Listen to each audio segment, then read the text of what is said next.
NEET विवाद पर supreme court में सुनवाई चल रही है। सुप्रीम कोर्ट में एनटीए की याचिका पर सुनवाई हो रही है। सुप्रीम कोर्ट ने सभी याचिकाओं को संबद्ध किया है।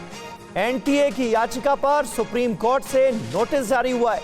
काउंसलिंग पर रोक से सुप्रीम कोर्ट ने इनकार कर दिया है।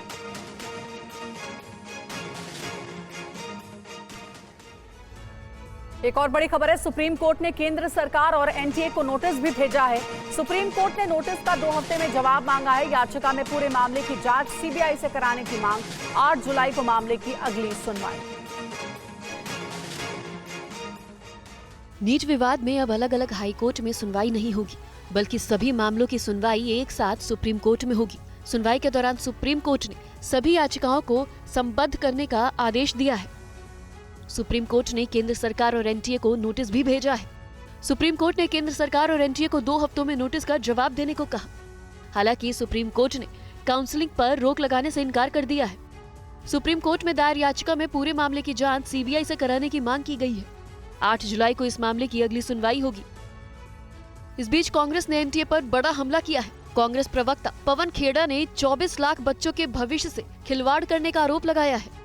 24 लाख बच्चों का भविष्य धूमिल हो रहा है, उस पर पानी फेर दिया गया है इस परीक्षा के माध्यम से। ये सरकार किस स्तर पर गिरकर लीपापोती कर सकती है, 24 लाख बच्चों के भविष्य को अंधेरे में डाल सकती है, ये हमने कल सुना और देखा।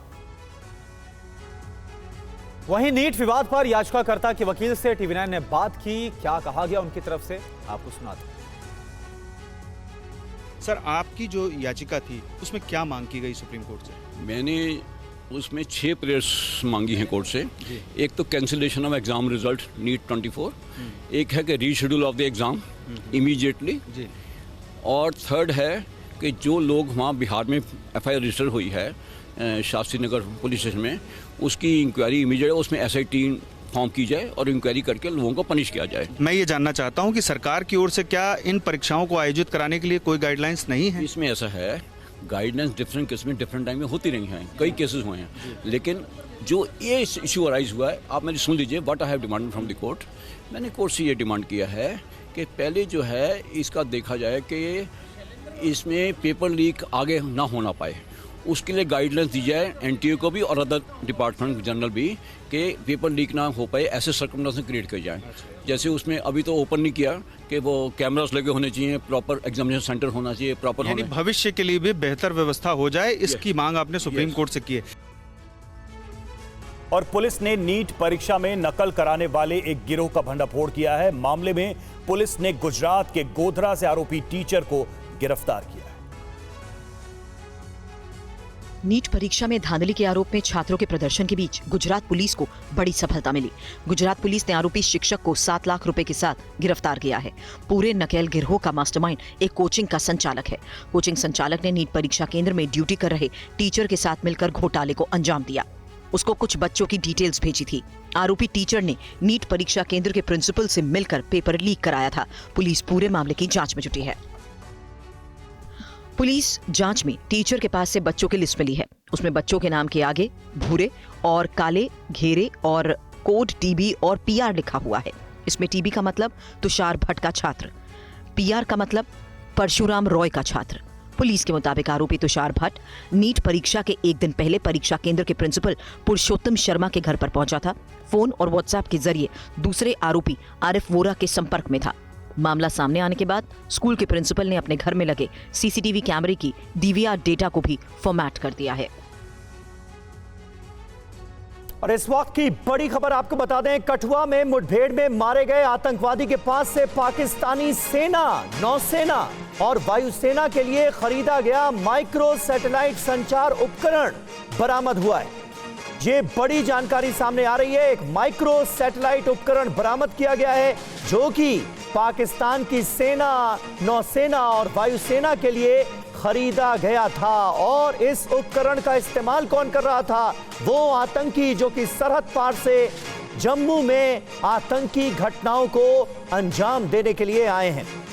तो कठुआ में जो मुठभेड़ हुई है उसमें एक आतंकवादी मारा गया है और उसके पास से देखिए किस तरह के उपकरण बरामद हुए हैं। ऐसे उपकरण जिनका इस्तेमाल पाकिस्तान की सेना करती है।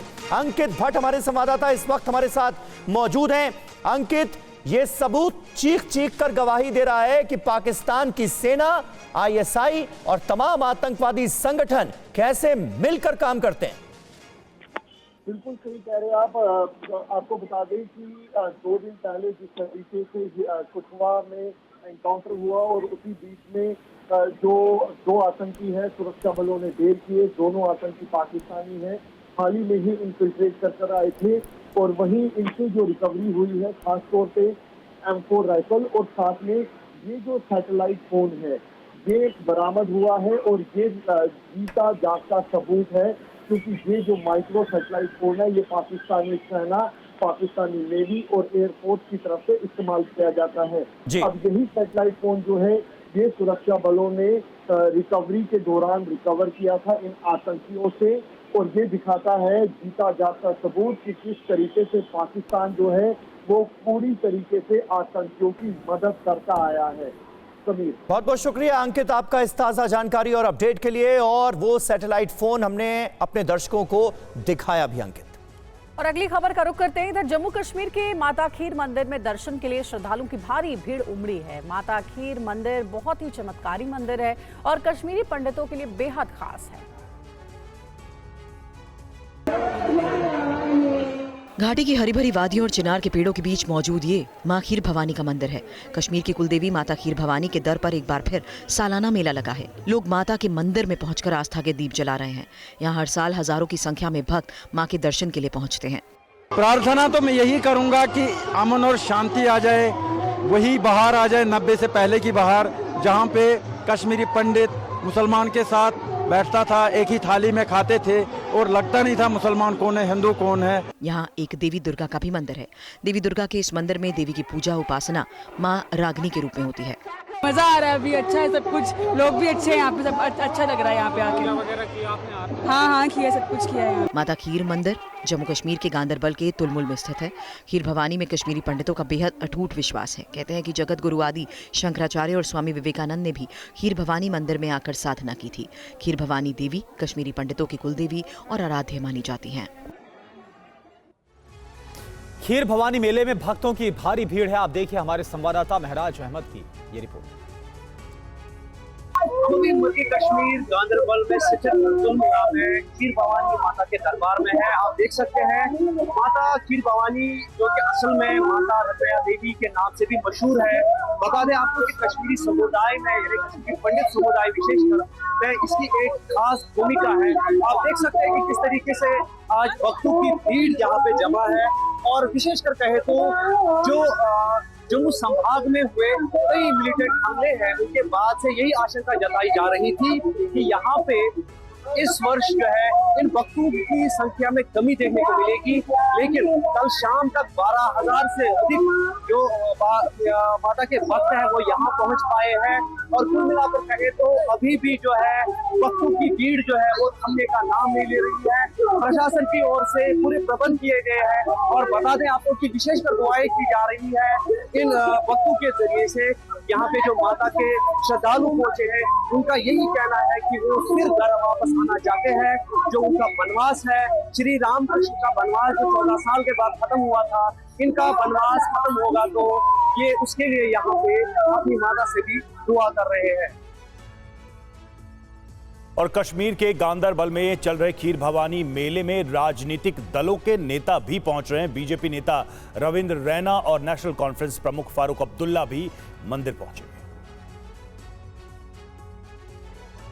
कड़ी सुरक्षा के बीच जम्मू कश्मीर के गांदरबल में खीर भवानी मेला जारी है। माता खीर भवानी के मंदिर में सियासी नेताओं के पहुंचने का सिलसिला भी जारी है। जम्मू कश्मीर के बीजेपी नेता रविंद्र रैना गांदरबल पहुंचे और माता के दर्शन और पूजा अर्चना की। खीर भवानी की ज्येष्ठाष्टमी के इस पावन दिन, इस मुकद्दस दिन की सभी कश्मीरी पंडित समाज के भाई बहनों, नौजवानों, बच्चों, बुजुर्गों को मैं दिल की गहराई से बधाई देता हूँ, मुबारकबाद देता हूँ। वहीं जम्मू कश्मीर नेशनल कॉन्फ्रेंस के प्रमुख और पूर्व सीएम फारूक अब्दुल्ला भी खीर भवानी मंदिर पहुंचे। हमारे भाई बहन क्या मांग रहे हैं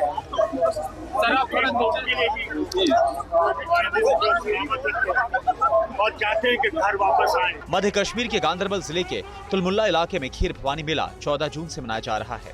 जम्मू संभाग में हुए आतंकी हमलों को देखते हुए व्यापक सुरक्षा के इंतजाम किए गए।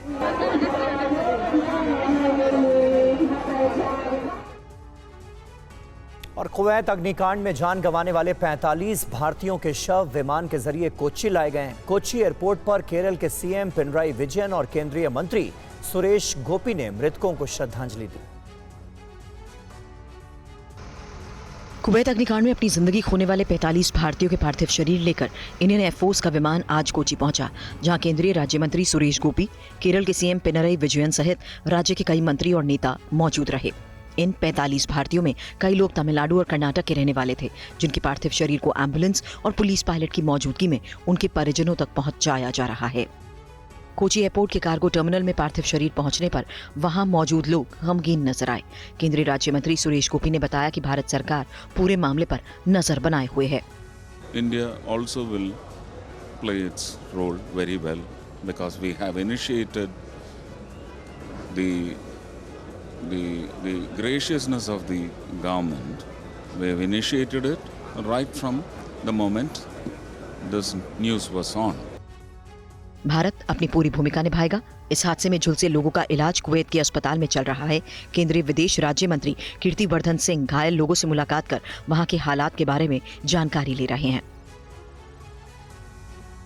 हादसे के बाद केंद्रीय विदेश राज्य मंत्री कीर्तिवर्धन सिंह कुवैत में थे। वहां से लौटने के बाद उन्होंने क्या कहा, सुनिए। Thanks to the authorities that they did all possible, they took all possible measures and they really fully cooperated in having all the paperwork completed, the identification done in such a short time, because normally this could have taken a week or at least 10 days. But on Prime Minister's insistence, the authorities were very quick about it. They immediately undertook the task of completing the formalities, and we managed to bring back the bodies here as soon as possible. We also visited 5 hospitals where there were around 32 to 35 patients who were being treated of Indian origin who were injured in that fire. And we spoke to them individually, we inquired about their health, and all the hospitals and the directors were there. And I would also like to thank the hospital staff of each hospital that exceptional care is being taken by the hospital staff and the doctors of those patients. And most of them are likely to be discharged in a couple of days. G7 summit के लिए Italy पहुंचे प्रधानमंत्री मोदी आज G7 देशों के राष्ट्राध्यक्षों के साथ मुलाकात करेंगे। दोपहर 2 बजे के बाद बातचीत का ये सिलसिला शुरू होगा। G7 शिखर सम्मेलन में शामिल होने के लिए पीएम मोदी इटली पहुंच चुके हैं। इस समिट में होने के लिए भारत को एक आउटरीच देश के रूप में आमंत्रित किया गया है। पीएम मोदी का आज काफी बिजी स्केड्यूल रहने वाला है। पीएम मोदी करीब 12 घंटे में कुल 7 बैठकों में शामिल होंगे। इसके अलावा डिनर के दौरान भी कई नेताओं से बात करेंगे। पीएम मोदी G7 सम्मेलन की मीटिंग के अलावा 6 देशों के राष्ट्राध्यक्षों के साथ मुलाकात करेंगे।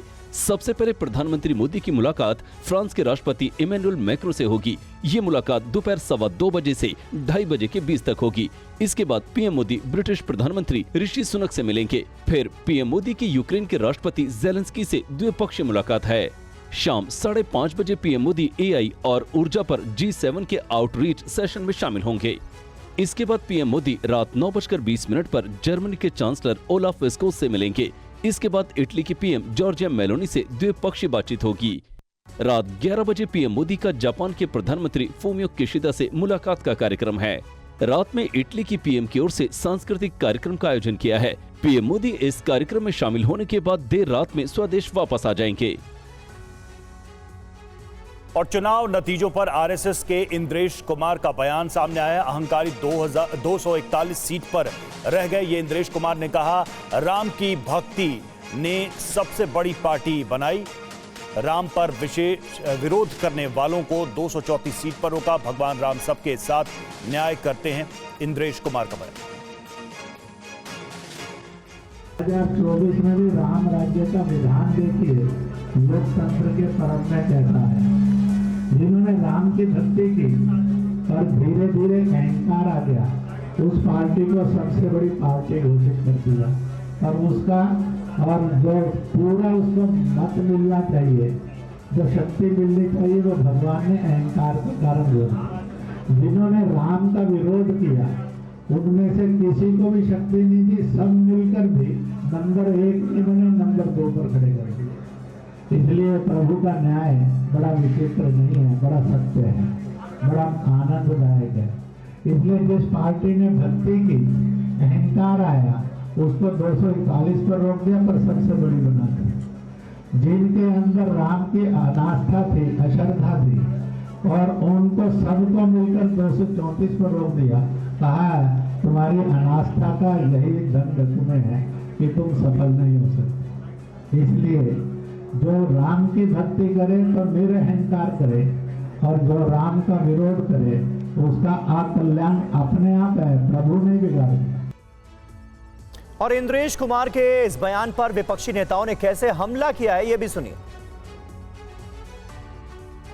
आरएसएस जो सोच रहा था वो हो नहीं पाया और इनको किराने लगा दिया। और इससे ज़्यादा समझने के लिए रह गया कि जब जेपी नड्डा जी ने कह दिया कि अब आरएसएस की बैसाखी पर हम नहीं अपने बूते पर खड़े हो गए, तो एक तरह से झिड़क दिया है, एक तरह से दुत्कार दिया है कि तुम्हारी ज़रूरत नहीं है। और इंद्रेश कुमार जी को ये पूछना चाहिए या भागवत जी को कि आपकी ज़रूरत नहीं तो ज़बरदस्ती क्यों आप बीजेपी के पीछे लगे हुए या समर्थन कर रहे हैं। चुनाव के पहले नहीं दिख रहा था इंद्रेश जी आपको कि भाजपा की चाल में, ढाल में, सूरत में, शकल में उनके दोनों नेताओं के अहंकार भर गया। चलने से दिखता था अहंकार, बोलने से दिखता था अहंकार। कितनी गालियां दी उन्होंने विरोध पक्ष के नेताओं को, तब तो आप खामोश है, भागीदार रहे उनके गुनाह में। जब आज उनकी सरकार नहीं बनी, चुनाव समाप्त हो गया, तब आप सर्टिफिकेट जारी कर रहे हो। और लोकसभा में हार पर लखनऊ में बीजेपी की बैठक, कानपुर बुंदेलखंड क्षेत्र को लेकर बैठक हुई है। बैठक में यूपी बीजेपी अध्यक्ष भूपेंद्र चौधरी भी मौजूद रहे। बैठक में संगठन महामंत्री धर्मपाल सिंह शामिल। बैठक में करीब 60 नेताओं को बुलाया गया। कल अवध क्षेत्र में हार की समीक्षा हुई। आरक्षण वाले बयान की बैठक में हुई चर्चा। कुछ ने स्थानीय एमएलए की शिकायत की। जिला संगठन की भी बैठक में शिकायत हुई है। बैठक में कुछ अफसरों की भी शिकायत मिली। तो देखिए, कानपुर और बुंदेलखंड को लेकर बीजेपी की बैठक हुई है। हार की समीक्षा को लेकर के बैठक की जा रही है कि इन क्षेत्रों में बीजेपी को क्यों अच्छा प्रदर्शन करते हुए नहीं देखा गया। कल अवध क्षेत्र में भी हार की समीक्षा हुई। वहीं आरक्षण वाले बयान की बैठक में चर्चा हुई। कुछ एमएलए की शिकायत मिली तो कुछ अफसरों की भी शिकायत मिली।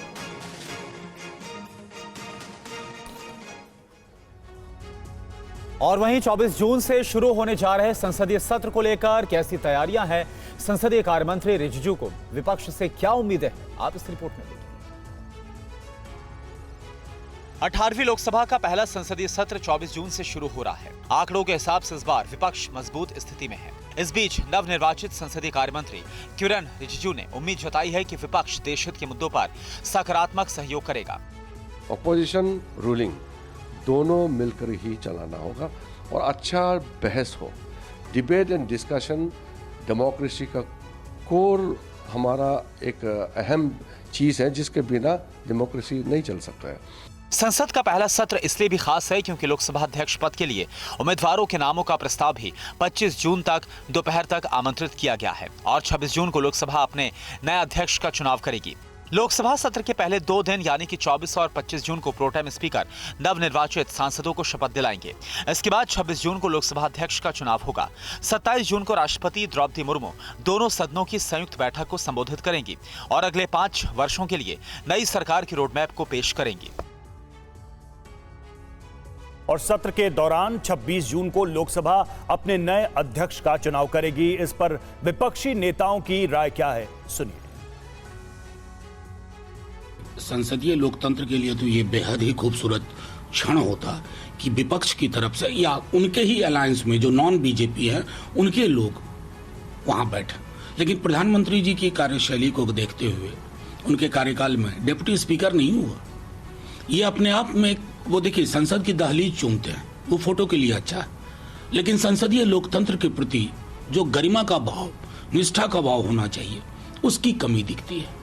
मैं आज भी कहता हूं कि बहुत सारे परिवर्तन की जरूरत है। ये पूरी तरह संभव है कि भारतीय जनता पार्टी टीडीपी में जेडीयू के अंदर डिफेक्शन करा के इनकी पार्टी तोड़ दे। ऐसे में अगर स्पीकर टीडीपी का होगा या जेडीयू का होगा तो वो इस तरीके की इलीगल डिफेक्शन को अलाउ नहीं करेगा, ऐसे सांसदों को डिस्क्वालीफाई कर देगा। इसलिए ये एक सेफ्टी वॉल्व है टीडीपी और जेडीयू जैसी पार्टियों के लिए कि सांसद की जो स्पीकर है वो भारतीय जनता पार्टी का ना बने। और गर्मी से बेहाल दिल्ली के लोग पानी की समस्या से जूझ रहे हैं। टैंकर के पानी के लिए भी लोगों को मारामारी का सामना करना पड़ रहा है। तस्वीरें दिल्ली के ओखला इलाके की हैं। हर घर के बाहर गैलन रखे गए हैं। सुबह होते ही लोग इस उम्मीद में घर के बाहर खड़े हो जाते हैं कि इलाके में टैंक आएगा और मोहल्ले के लोगों को पानी मिल सकेगा। एक छोटा आज मिनी टैंकर भेज दिया है, अब देखते हैं इसमें भी पूरा हो पाता है या नहीं हो पाता। इन्हें जबकि बोला है कि सेम टू जैसे ये बड़ा वाला टैंकर आता है वैसा भेज दें तो यहाँ प्रॉब्लम पूरी हो जानी है, पर ये एक आज बच्चा भेज दिए, वो भी इतनी कंप्लेनों के बाद। कभी कभी इंतजार करते हुए सुबह से शाम हो जाती है और कई बार धूप में खड़े होने की वजह से लोग बीमार भी पड़ जाते हैं। सबसे बड़ी समस्या पानी की होती थी, वो लग रहा कि हाँ शायद पानी मिलेगा, लेकिन जब बराबर आता रहे तब। लोगों को रोजाना इसी तरह पानी के लिए जद्दोजहद करनी पड़ रही है। महिलाएं, छोटे छोटे बच्चे, बुजुर्ग और जवान सभी एक साथ पानी भरने के लिए इकट्ठा होते हैं ताकि इतना पानी मिल सके कि अगले दिन तक घर के लोगों की प्यास बुझ जाए। झांसी से हैरान करने वाली घटना सामने आई है। सिपाही ने पुलिस कर्मियों पर फायरिंग कर दी। यही नहीं, भाई के साथ मिलकर पुलिस की जीप में आग भी लगा दी। सिपाही अपने भाई से मकान को लेकर झगड़ा कर रहा था। दो भाइयों के बीच झगड़े की सूचना मिलने पर पुलिस मौके पर पहुंची। पुलिस को देखते ही दोनों भाई भड़क गए और दोनों ने छत से पुलिस कर्मियों पर फायरिंग शुरू कर दी। पुलिस कर्मियों पर फायरिंग के बाद दोनों भाई जान बचाने के लिए खेतों में भाग गए। पुलिस कर्मियों ने अफसरों को फायरिंग की सूचना दी। पुलिस कर्मियों पर फायरिंग के थोड़ी देर के बाद ही फोर्स मौके पर पहुंच गई, लेकिन तब तक दोनों भाइयों ने पीआरवी गाड़ी में आग लगा दी। पुलिस कर्मियों ने सिपाही को घर से अरेस्ट कर लिया, लेकिन उसका भाई जंगलों की तरफ भाग गया। पुलिस तलाश करती हुई जंगल में पहुंची तो उसने दोबारा फायरिंग कर दी। पुलिस की जवाबी फायरिंग में गोली उसके पैर में लग गई। पुलिस ने उसे अस्पताल में एडमिट कराया है। तो दो लोग लड़ रहे थे, उसमें एक सिपाही है, महोबा जनपद में तैनात है और लाइसेंसी राइफल है, वो ललितपुर जनपद का लाइसेंसी है राइफल है। इस घटना में किसी पुलिसकर्मी का कोई घायल नहीं है। आगे कार्रवाई की जा रही है। खबर लखनऊ से है। लखनऊ में आजकल महिलाओं का एक गैंग काफी सक्रिय है जो ज्यादातर बंद घरों का अपना निशाना बना रहा है। आप देखिए खबर। सीसीटीवी फुटेज में दिख रही इन महिलाओं को अगर आप मजदूर समझ रहे हैं तो बड़ी गलती कर रहे हैं, क्योंकि मजदूर जैसी दिखने वाली ये महिलाएं बड़ी ही चालाकी से आपके घर को लूट कर साफ कर सकती हैं। तस्वीरें यूपी की राजधानी लखनऊ से सामने आई। वीडियो 7 जून की देर रात का है, जब रात 3 बजे के बाद कई महिलाएं एक घर में बेखौफ होकर शामिल होती नजर आई और 1 घंटे बाद पूरे घर का सारा सामान लूटकर फरार हो गई। जानकारी के मुताबिक ये आरोपी महिला गैंग ज्यादातर बंद घरों को अपना निशाना बनाती हैं। इन आरोपी महिलाओं ने जिस घर को निशाना बनाया वो स्वास्थ्य विभाग के ज्वाइंट डायरेक्टर का है। पीड़ित डॉक्टर संदीप गुलाटी ने पुलिस को दी गई तहरीर में 5 महिलाओं के गैंग का जिक्र किया है। पुलिस ने 13 जून आशियाना थाने में आईपीसी की धाराओं के तहत केस दर्ज किया है और सीसीटीवी फुटेज के आधार पर मामले की जांच जारी है। प्राथमिक जांच में खुलासा हुआ, महिलाएं अपने साथ रॉड और धारदार हथियार लेकर चलती हैं। और महाराष्ट्र के पुणे से एक बार फिर सड़क हादसे की दिल दहला देने वाली तस्वीर सामने आई है। महिला हादसे में गंभीर रूप से घायल हो गई है।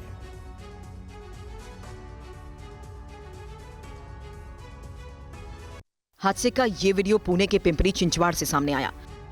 पुणे के लोग अभी नाबालिग के हिट एंड रन केस को भूल भी नहीं पाए थे कि इन तस्वीरों ने एक बार फिर से दहला कर रख दिया। तस्वीरें आपके सामने, कैसे आरोपी ने महिला को टक्कर मारी। टक्कर इतनी भयानक थी कि टक्कर लगते ही महिला करीब 8 फीट दूर जा गिरी। हालांकि हादसे में महिला की जान बच गई, लेकिन महिला को गंभीर हालत में जल्द अस्पताल पहुंचाया गया। इस बार आरोप एक पुलिसकर्मी के बेटे पर लगा है, जिसने तेज रफ्तार कार से महिला को टक्कर मार दी। हादसे का वीडियो सोशल मीडिया पर वायरल होने के बाद पुलिस ने MIDC पुलिस स्टेशन में मामला दर्ज कर लिया है। आरोपी के खिलाफ IPC की धारा 279, 337, 338 और मोटर व्हीकल एक्ट की 182, 119, 177 के तहत केस दर्ज किया गया है। आरोपी कार ड्राइवर को गिरफ्तार कर पुलिस आगे की कार्रवाई में जुटी है। और अहम खबर कोलकाता से आ रही है। कोलकाता के एक्रोपोलिस मॉल में भीषण आग लग गई है। मॉल में भीषण आग से अफरा तफरी मच गई। फायर ब्रिगेड की गाड़ियां आग बुझाने में जुटी हुई हैं। ये देखिए तस्वीरें, कोलकाता का ये मॉल जो इस वक्त भीषण आग की चपेट में नजर आ रहा है। आग की वजह से अफरा तफरी मची हुई है क्योंकि कई लोग मॉल के अंदर इस वक्त मौजूद थे। रविशंकर दत्ता हमारे संवाददाता इस वक्त हमारे साथ जुड़ गए हैं कोलकाता से। रवि, ताजा अपडेट दीजिए, इस वक्त क्या हाल है और क्या फायर ब्रिगेड ने आग बुझा ली है? देखिए, फायर ब्रिगेड के 4 से 5 इंजन जगह पर पहुंचा है। एक्रोपोलिस मॉल जो कि शहर का साउथ कोलकाता का एक बहुत बड़ा मॉल है, उसके 4th फ्लोर में एक बुक शॉप है, वहां पे आग लगी है। माना जा रहा है शॉर्ट सर्किट या तो सेंट्रल जो AC है उसमें आग लगी है और इसके चलते लोगों में अफरा तफरी मचा हुआ था। लेकिन ये बात भी है कि जैसे ही आग लगा पूरा मॉल को खाली कर दिया गया। जैसे विजुअल में आप देख सकते हैं कि लोग धीरे धीरे बाहर निकल रहे हैं। बहुत धुआं फैला था, अभी जो सफेद जो धुआं है वो निकल रहा है। तो माना जा रहा है कि आग धीरे धीरे बुझ रहे हैं। फायर ऑफिशियल्स जो है वो ऑक्सीजन सिलेंडर, ऑक्सीजन मास्क लेके अंदर घुस रहे हैं और उसके बाद वो वहां पे आग बुझाने की काज कर रहा है। ऑटोमेटिक जो फायर सिस्टम है वो भी वहां पे काम किया है, इसीलिए आग ज्यादा फैला नहीं है। लेकिन क्योंकि बुक शॉप्स है इसमें इसीलिए एक रिस्क है और उसको बुझाने की कोशिश अभी किया जा रहा है। रविशंकर, क्या ये जानकारी मिल पाई है कि क्या कुछ लोगों के फंसे होने की भी कोई सूचना है? कुछ घायल भी हुए हैं? नहीं, अभी तक ऐसा कोई सूचना नहीं मिली है क्योंकि जो आग है वो जैसे ही लगा उसके बाद जो लोग हैं उनको निकाल लिया गया। ऐसे कोई फंसे हैं या तो फिर उनको कोई इंजरी हुआ है, ऐसा कुछ अभी तक नहीं हुआ है। सब लोग मोटा मोटी सेफ है। ठीक है, नजर बनाए रखिएगा। बहुत शुक्रिया पूरी डिटेल्स देने के लिए। तो देखिए, कोलकाता का ये मॉल है जिसमें भीषण आग लग गई। गनीमत ये रही कि किसी के भी घायल होने की, हताहत होने की कोई सूचना नहीं है। आग पर काबू पाने के प्रयास जारी हैं। खबर है महाराष्ट्र से। महाराष्ट्र के पुणे में एक प्राइवेट बस में आग लग गई। आग इतनी भीषण थी कि पूरी बस जलकर खाक हो गई। चलती बस बीच सड़क पर आग का गोला बन गई। आग इतनी जबरदस्त थी कि बस का पुर्जा दहक रहा था। जहां से देखिए, जिधर से देखिए, केवल आग ही आग। सड़क पर बस में आग लगी है या फिर आग में बस घुस गई, अंदाजा लगाना मुश्किल है। बीच सड़क पर आग का ऐसा तांडव जिसने भी देखा सहम गया। पुणे के पिंपरी चिंचवड़ में नासिक फाटक के पास बस में आग लग गई। बीच सड़क पर बस धू-धू कर जलने लगी। हालांकि गनीमत रही कि ड्राइवर ने बस को नियंत्रित कर लिया और बस पलटने से बच गई। बताया जा रहा है कि शॉर्ट सर्किट की वजह से बस में आग लग गई और देखते ही देखते आग भीषण हो गई। बस में कई यात्री सवार थे, लेकिन गनीमत रही कि कोई बड़ा हादसा नहीं हुआ। सभी यात्रियों को सही सलामत बस से बाहर निकाल लिया गया। बस में भीषण आग लगने की जानकारी मिलते ही पुलिस और फायर ब्रिगेड की टीम मौके पर पहुंच गई। आग पर काबू पाने में फायर ब्रिगेड की टीम को कड़ी मशक्कत करनी पड़ी, लेकिन जब तक फायर ब्रिगेड की टीम आग पर काबू पाती तब तक बस पूरी तरह से जल चुकी थी। इसकी वजह से नासिक फाटक के पास यातायात को रोक दिया गया था। और वहीं दिल्ली के चांदनी चौक इलाके में लगी आग पर काबू पा लिया गया है। आग बुझाने में फायर ब्रिगेड की 57 गाड़ियों को काफी मशक्कत करनी पड़ी। कल शाम 5 बजे के आसपास चांदनी चौक के कपड़े की दुकान में अचानक आग लग गई। आग ने कुछ ही देर में विकराल रूप ले लिया, जिसके बाद मौके पर दमकल की 14 गाड़ियां पहुंची और आग बुझाने का काम शुरू हुआ। आग इतनी भीषण थी कि दमकल की और गाड़ियों को मौके पर बुलाया गया। फायर ब्रिगेड के 150 कर्मियों ने मिलकर आग पर काबू पाया। दिल्ली के चांदनी चौक इलाके के मारवाड़ी कटरा एरिया में कल शाम 5 बजे के आसपास आग लगी है और तस्वीर अभी आप अगले दिन सुबह की तस्वीर देखिएगा। आज अभी तक आग धीरे धीरे अंदर से सुलग रही है, उसको लगातार आग पर काबू पाने की कोशिश कर रही है दिल्ली फायर सर्विस की टीम। कल शाम को 17 गाड़ियां आई थी यहाँ पर फायर की। तब से अब सुबह की अगर बात करूँ तो अब तक 57 फायर टेंडर्स यहाँ पर आ चुकी हैं, आग को बुझाने में लगी हुई हैं। लेकिन अभी है चूँकि कपड़े की दुकान से आग शुरू हुई थी, इस वजह से देखिए अभी तक आग बुझाने का काम चल रहा है और अभी तक आग पर पूरी तरह से नियंत्रण नहीं पाया जा सका है। आग की वजह से कई इमारतें गिर गई, जिसकी वजह से आग पर काबू पाने में खासी दिक्कतों का सामना करना पड़ा। आग की चपेट में कितनी दुकानें आई, इसके बारे में फिलहाल कुछ नहीं कहा जा सकता, क्योंकि बहुत सी दुकानें गिर गई और बहुत सी जल चुकी हैं। और उत्तराखंड के बिनसर सेंचुरी में लगी भीषण आग को बुझाने गए 4 वन कर्मियों की मौत हो गई, जबकि 4 लोग गंभीर रूप से घायल। अल्मोड़ा की बिनसर सेंचुरी में लगी आग बुझाने गई वन कर्मियों की टीम आग की चपेट में आ गई। जंगल में लगी आग की लपटों ने टीम में शामिल फायर कर्मी और पीआरडी जवानों को चारों ओर से घेर लिया। हादसे में 4 लोग मारे गए, जबकि 4 गंभीर रूप से झुलस गए। गंभीर रूप से झुलसे कर्मचारियों में प्राथमिक उपचार के बाद हायर सेंटर हल्द्वानी रेफर किया गया है। 4 लोग को लेके एक प्राइवेट गाड़ी से कुछ लोग आए हैं। इनमें से एक की हालत काफ़ी गंभीर है, संभवतः 80% प्लस बर्न है। बाकी जो 3 लोग हैं वो 40 से 50% तक बर्न है उन लोगों का। तो प्राथमिक उपचार चल रहा है इनका। उसके बाद इनकी कोशिश है कि इनको स्टेबलाइज करके 1 यूनिट में या जहाँ पे और बेहतर इलाज हो सके इनको स्विच ओवर करने की कोशिश की जा रही है। राज्य के मुख्यमंत्री पुष्कर सिंह धामी ने हादसे पर दुख व्यक्त करते हुए कहा, घटना बेहद झकझोर देने वाली है। दुख की इस घड़ी में उत्तराखंड सरकार वन कर्मियों के परिजनों के साथ खड़ी है। मृतकों के परिजनों को 10 लाख रुपए की धनराशि दिए जाने के निर्देश दिए गए। और वहीं राजौरी के जंगलों में लगी भीषण आग, कड़ी मशक्कत के बाद आग पर काबू पा लिया गया है। वन विभाग ने लोगों से आग को लेकर अंधविश्वास न फैलाने की अपील की। जम्मू कश्मीर के राजौरी में भी जंगलों में काफी भीषण आग लग गई है। आग के चलते भारी नुकसान होने की खबर है। जानकारी के मुताबिक आग कई एकड़ वन भूमि तक फैल गई है, जिसके चलते बड़ी संख्या में पौधे और झाड़ियों को नुकसान पहुंचा है। तेज हवाओं के चलते आग बुझाने में रेस्क्यू कर्मियों को काफी परेशानी का सामना करना पड़ा। कड़ी मशक्कत के बाद सेना की मदद से सुबह के समय आग पर काबू पाया जा सका। प्रशासन लोगों से अंधविश्वास न फैलाने की अपील कर रहा है। ये जो मान्यता है कि आग लगने से जो है आगे मानसून में बहुत अच्छा घास आता है, हमारे मवेशी जो है उनके लिए घास बहुत अच्छा है, ये बिल्कुल गलत जो है ट्रेडिशन है। आप नहीं जानते कि आपकी जो है आग लगाने से, बस उस घास के लिए आपकी आग लगाने से कितने जो है छोटे छोटे वन प्राणी हैं, छोटे छोटे जो हमारे जो एनिमल्स हैं, जंगली एनिमल्स हैं, बड़े तो भाग जाते हैं बट छोटे एनिमल्स जो हैं वो नहीं भाग पाते हैं। और जो हमारे जो बर्ड्स होते हैं उनका जो है, उनके नेस्ट वगैरह जो है नष्ट हो जाते हैं। वो बहुत दुखदाई होता है, उससे काफ़ी दर्द भी होता है। और अब बात सिक्किम में हुए लैंडस्लाइड की करेंगे। बड़ी खबर है, सिक्किम में बारिश हुई है, लैंडस्लाइड से भारी तबाही, 6 लोगों की मौत की जानकारी है। अभी भी 1500 पर्यटकों के फंसे होने की खबर है। उत्तरी सिक्किम के मंगन जिले में भीषण बारिश हुई है। ये देखिए तस्वीरें आपको दिखा रहे हैं सिक्किम की, जहां लगातार हो रही बारिश की वजह से लैंडस्लाइड जगह जगह हुआ है और बारिश और लैंडस्लाइड से भारी तबाही मची हुई है। 6 लोगों की अभी तक मौत की खबर है, 1500 पर्यटक फंसे हुए हैं।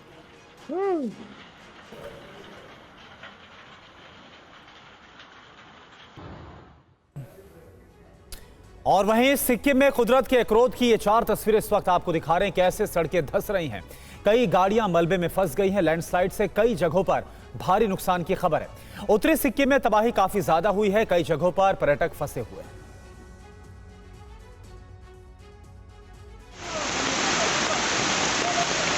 ये तस्वीरें उत्तरी सिक्किम के मंगन जिले की हैं, जहां लगातार भारी बारिश और चट्टान ढहने से कई लोगों की मौत हो गई, सड़कें टूट गई, कई मकान ढह गए और कई पानी की तेज धार में बह गए। बिजली के खंभे और बड़े बड़े पेड़ पानी की इसी तेज धार में बह चुके हैं। अब उनका नामो निशान भी नहीं बचा है। जिस गरुड़ो गमार झील और युमथांग घाटी जैसे लोकप्रिय पर्यटन स्थलों वाले मंगन जिले के जोंगू, चोंगथांग, लाचेन और लाचुंग जैसे कस्बे का देश के बाकी हिस्सों से संपर्क टूट गया है। सिक्किम में हुई भारी बारिश का कहर बंगाल में भी देखने को मिल रहा है। ये देखिए कालिम्पोंग में तीस्ता नदी के किनारे बसे इलाकों का हाल, जहां सैलाब सब कुछ बहा ले गया। लोगों के घरों, दुकानों में पानी घुस गया। पानी फिर 3-4 बजे से पानी रास्ते में धीरे धीरे आया था। 5 बजे से पानी पूरा रास्ते में चला आया। वो हम लोगों का गैरेज वगैरह सब डूब गया है, गाड़ी वगैरह सब चला गया है जितना था। अभी तो यहाँ पे रेंट पे रह रहा था, यहाँ पे हम लोगों का बाइक का गैरेज था, सब लोगों का सब कुछ था यहाँ पे, अभी भी सब चला गया। और सिक्किम की मूसलाधार बारिश का असर पश्चिम बंगाल तक देखने को मिला है। 2 तस्वीरें हम आपको दिखाने जा रहे हैं। पहली तस्वीर में सिक्किम की नदी किस तरह से बाढ़ से प्रभावित नजर आ रही है, सैलाब नजर आ रहा है। दूसरी तस्वीर है बंगाल के कालिम्पोंग जिले का, जहां तीस्ता नदी में बाढ़ आने की वजह से नदी के किनारे बने घर तबाह हो गए हैं। वहीं कुछ घरों में पानी भी भर गया है, यानी कि बाढ़ की वजह से दोनों राज्यों में स्थितियां गंभीर हो गई हैं। नदी में जल सैलाब आने की वजह से आसपास के मकान बह गए। और G7 बैठक से पहले इटली से एक हैरान कर देने वाला वीडियो सामने आया है। इटली की संसद में सांसद आपस में मारपीट करते नजर आए। वो तस्वीरें अब हम आपको दिखाने जा रहे हैं। G7 बैठक से पहले इटली से हैरान करने वाली ये तस्वीरें देखिए। मारपीट का ये वीडियो इटली के संसद भवन का है। वीडियो में मारपीट करते दिख रहे हैं ये लोग इटली के मंत्री और सांसद। वीडियो में दिख रहा है कि एक सांसद इटली का झंडा लेकर एक मंत्री की तरफ बढ़ रहा है। झंडा उसके बदन पर डालने की कोशिश कर रहा है। तभी कुछ और सांसद वहां आ गए और उसे रोकने लगे। संसद की वेल में सांसदों की भीड़ जुटने के बाद धक्का मुक्की और हाथापाई शुरू हो गई। मीडिया रिपोर्ट्स के मुताबिक संसद के भीतर झगड़े का यह वीडियो बुधवार का है। शाम के सदन में लियोनार्डो डोनो ने रीजनल अफेयर्स मिनिस्टर रॉबर्ट कार्डरोली के गले में इटली का झंडा बांधने की कोशिश की। लियोनार्डो डोनो जैसे ही रॉबर्ट कार्डरोली के पास पहुंचे तो वहां भीड़ जुट गई और फिर दोनों पक्षों के बीच बहस शुरू हो गई। देखते ही देखते गर्मा गर्म बहस मारपीट में बदल गई। सदन में धक्का मुक्की और हाथापाई इस कदर हुई कि लियोनार्डो डोनो घायल हो गए और उन्हें अस्पताल भेजे जाने से पहले व्हीलचेयर पर बाहर तक ले जाना पड़ा। इटली के सदन में मारपीट का यह वीडियो सोशल मीडिया पर काफी तेजी से वायरल हो रहा है।